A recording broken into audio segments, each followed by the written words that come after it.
¿Qué diferencia hay entre esta persona cuya vida ha cambiado, donde ahora hay luz, hay victoria, progreso, y esta otra persona que es simplemente más de lo mismo que era antes? Soy Omar Jaramillo y quiero darles la bienvenida al programa Abre la Biblia con el pastor Colin Smith en la voz de Fausto González de Chávez. Colin, hoy podríamos tener alguno de nuestros radioescuchas que al oír lo que acabas de decir se sienta preocupado por ser esa persona que no está cambiando, que no está progresando. Bueno, me preocupa que yo pueda hacerlo. Yo he sido cristiano durante años. Con el tiempo me he dado cuenta que no tienes que hacer mucho para convertirte en una versión igual a la que siempre has sido. Solo tienes que quedarte donde estás y seguir viviendo. La verdadera pregunta sería, ¿cómo estoy creciendo como cristiano? ¿De qué manera me voy volviendo más como Jesús? Estas son preguntas profundamente desafiantes. Creo que una de las cosas que deberíamos hacer es ver si hay crecimiento y si hay fruto. ¿Estamos cultivando los frutos del Espíritu? Y ese es el objetivo de toda esta serie sobre las bienaventuranzas. Queremos tomar impulso y avanzar en nuestra vida cristiana. Y lo hemos estado haciendo a partir del Evangelio de Mateo en el capítulo 5. Hoy nos centraremos en el versículo 8 mientras damos inicio a este mensaje titulado Cultivando la Pureza. Aquí está el pastor Colin. Bienaventurados los de limpio corazón, pues ellos verán a Dios. La última vez vimos lo que significan estas palabras. Vimos que la pureza de corazón no significa una vida sin pecado.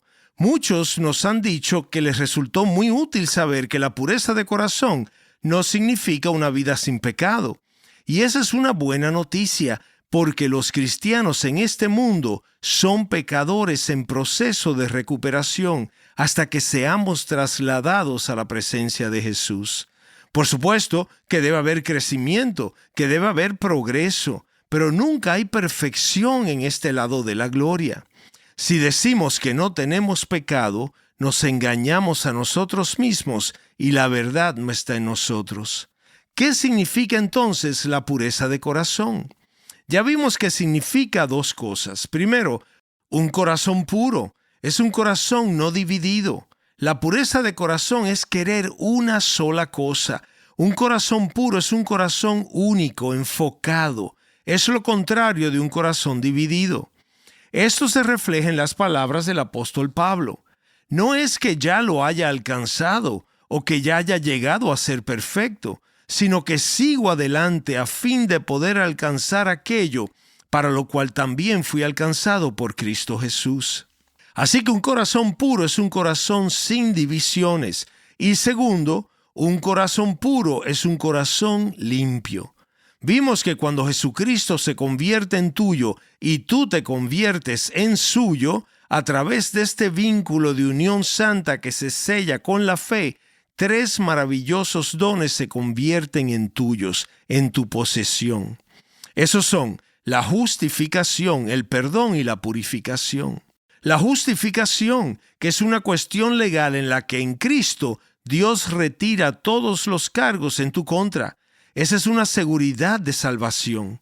El perdón, que es relacional. En Cristo Dios te reconcilia con Él para que ya no seas su enemigo. Ahora eres su amigo en Cristo. Y entonces la purificación, que es personal en Cristo. Dios lava tu corazón y lava tu vida.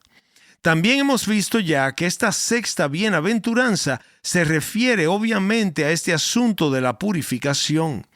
Bienaventurados los puros de corazón. Estamos hablando de algo que es lavado. ¿Y qué resultará de ese lavamiento? Pues que verán a Dios. Y en el programa anterior vimos que esta bienaventuranza se relaciona de manera maravillosa con el hecho de que Dios toma toda la carga de tu vida. Toma los afectos en tu alma de las cosas que has visto y desearías no haber visto jamás, las cosas que has hecho y desearías no haber hecho, las cosas que has amado y que han tenido un efecto en tu corazón y en tu alma. Cristo toma todo eso y te lava, te limpia, endereza lo que se ha torcido en tu mente y en tu corazón. Cristo trata con los patrones torcidos de tu pensamiento, trata con los patrones erróneos de nuestro amor, trata con los patrones compulsivos en nuestros comportamientos. Y ahora llegamos a la segunda parte de la pregunta que nos habíamos estado haciendo. Hemos visto lo que es la pureza. Bienaventurados los puros de corazón. Y entonces, ¿cuál es la segunda parte de la pregunta? ¿Cómo puedo conseguir más de esa pureza? Esa es la segunda parte de la pregunta. ¿Cómo puedo buscarla? ¿Cómo puedo perseguir la pureza de corazón? Bueno, es difícil imaginar algo que pueda ser más importante, relevante o significativo para nosotros como cristianos.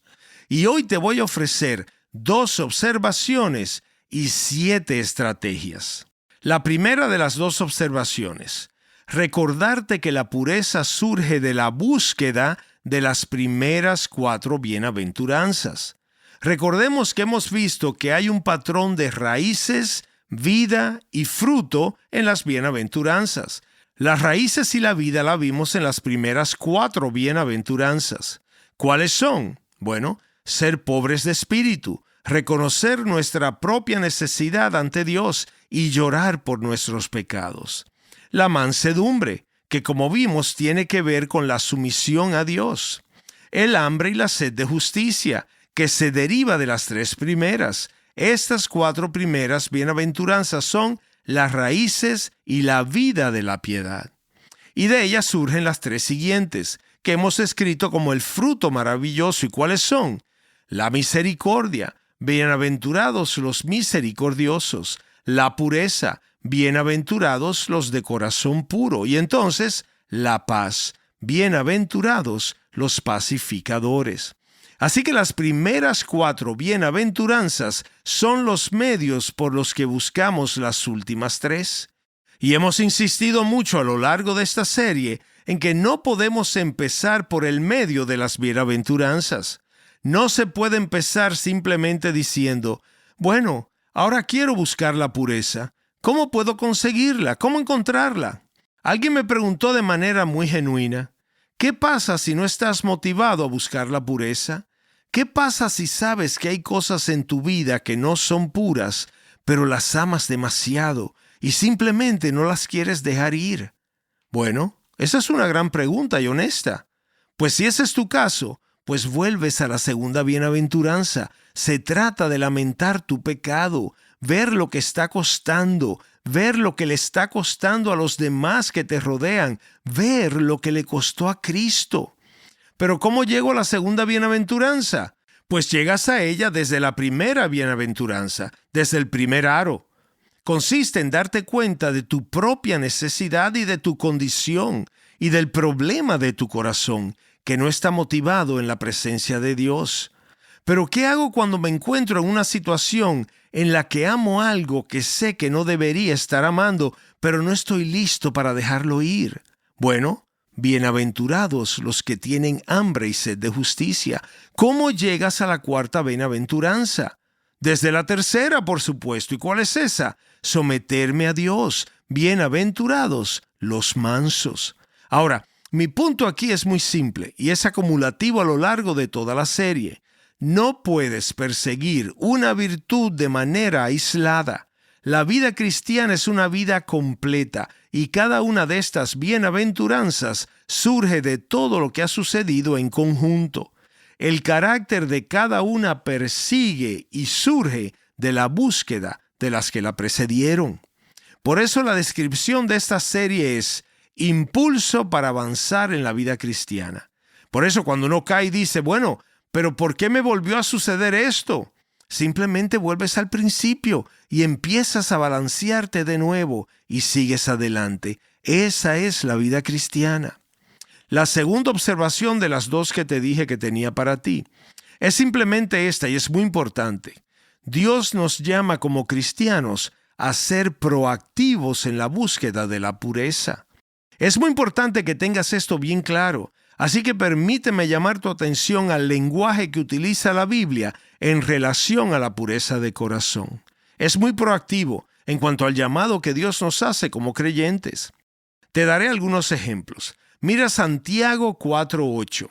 Acérquense a Dios y Él se acercará a ustedes. Limpien sus manos, pecadores, y ustedes de doble ánimo, purifiquen sus corazones. Ahora, ¿quién está actuando aquí? ¿Quién es el agente activo?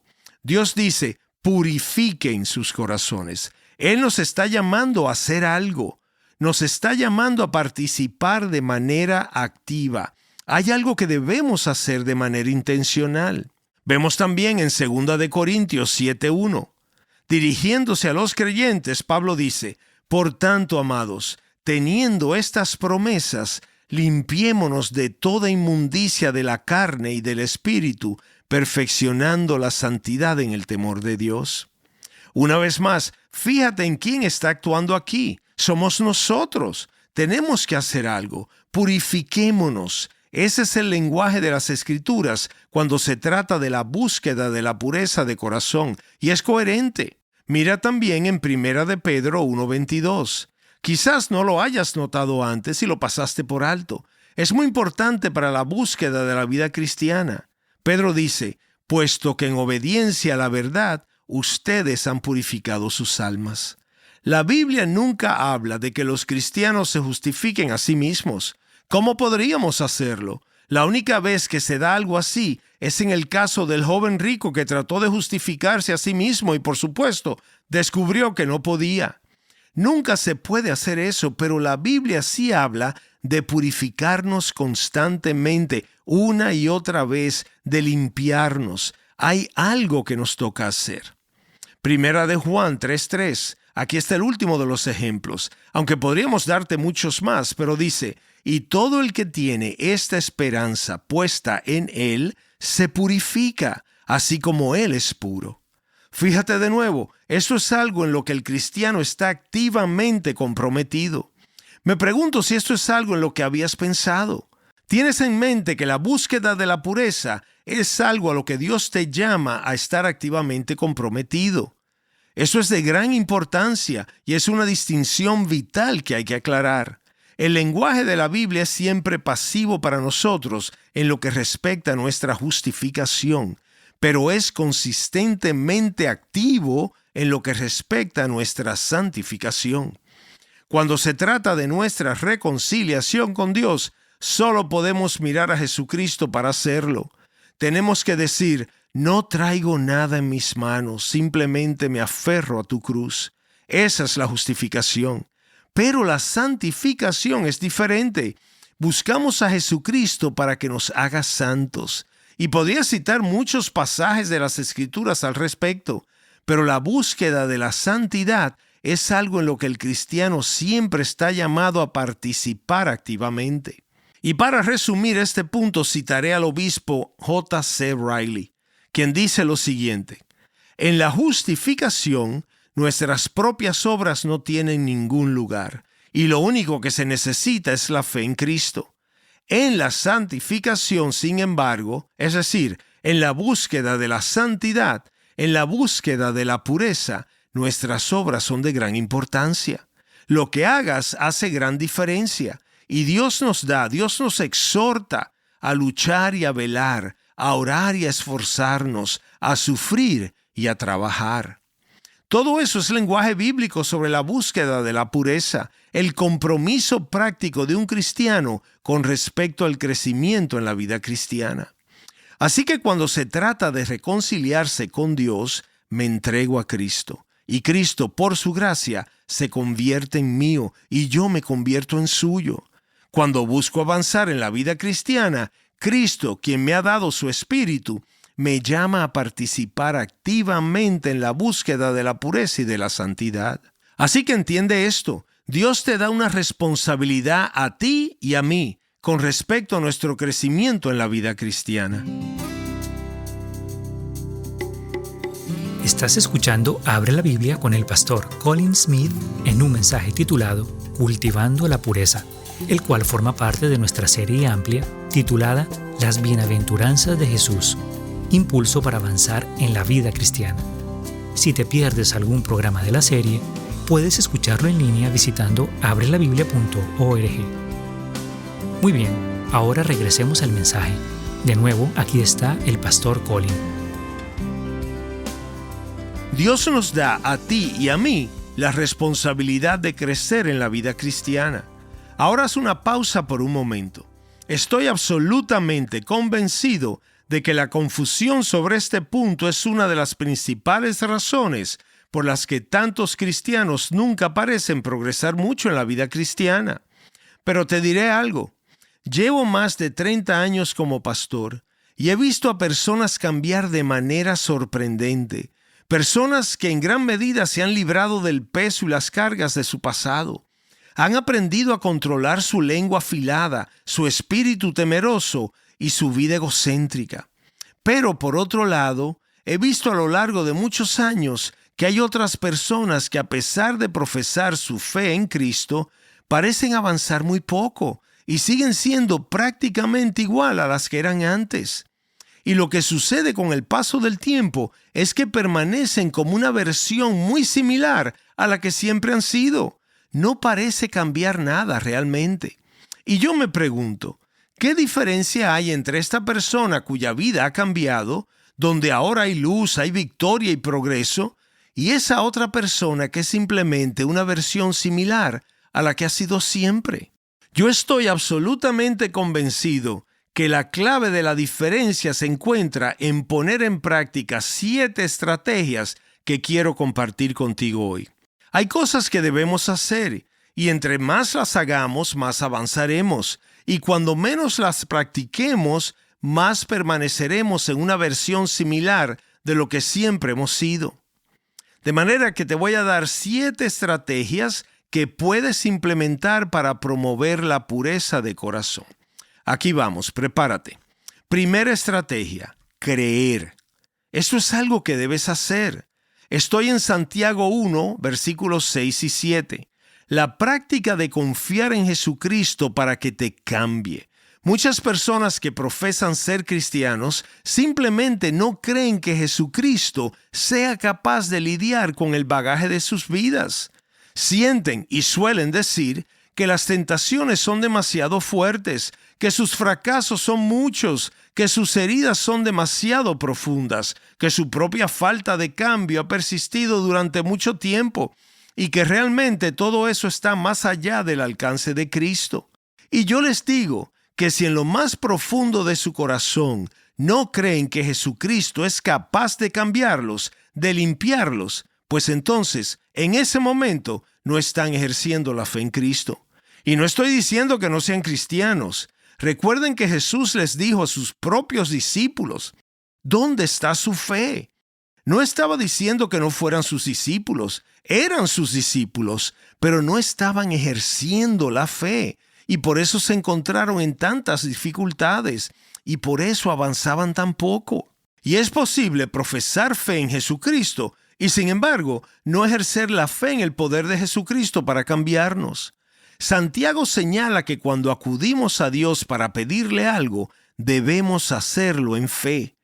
Y que si no acudimos como personas que tienen fe en la capacidad de Jesús para cambiarnos, entonces somos personas de doble ánimo.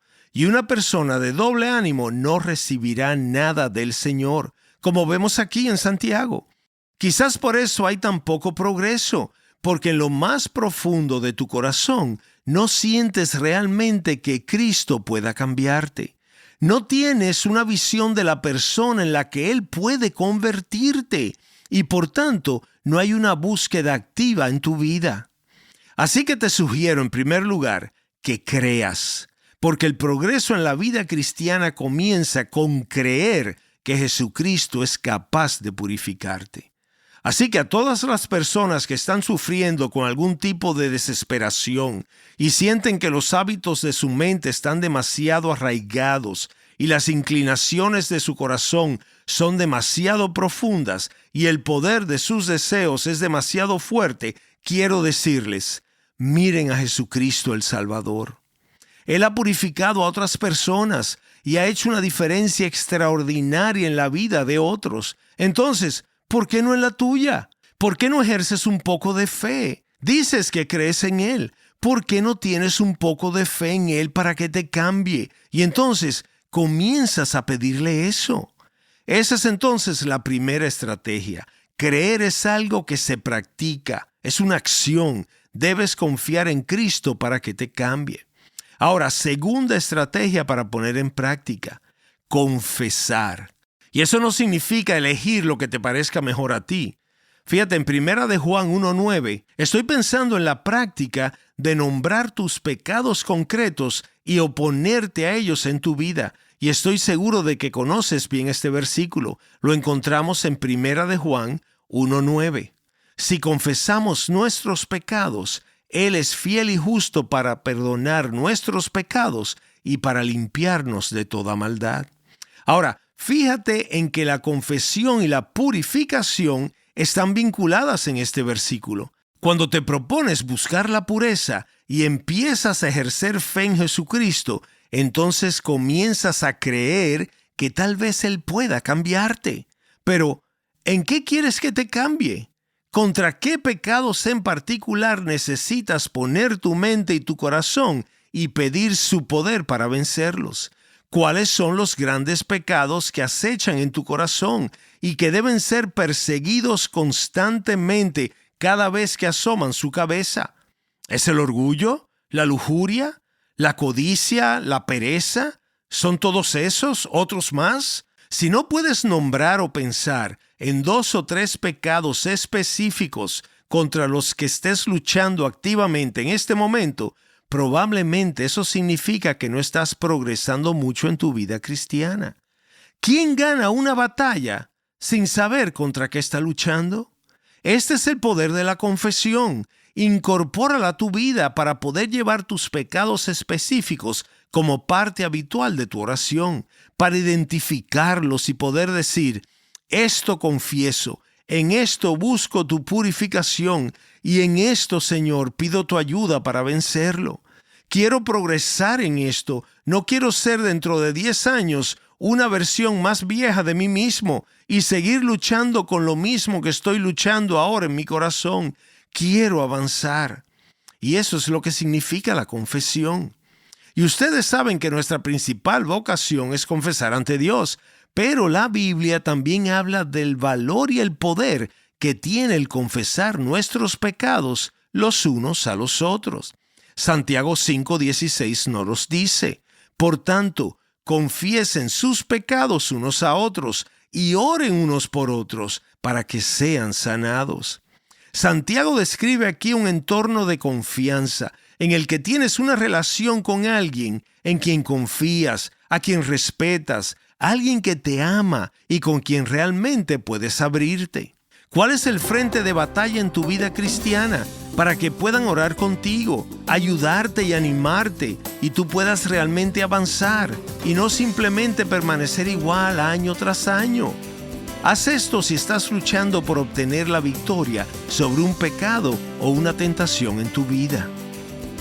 Gracias por escucharnos hoy y espero que nos acompañes la próxima vez. Abre la Biblia es un programa de difusión de Open the Bible y es posible gracias a oyentes como tú.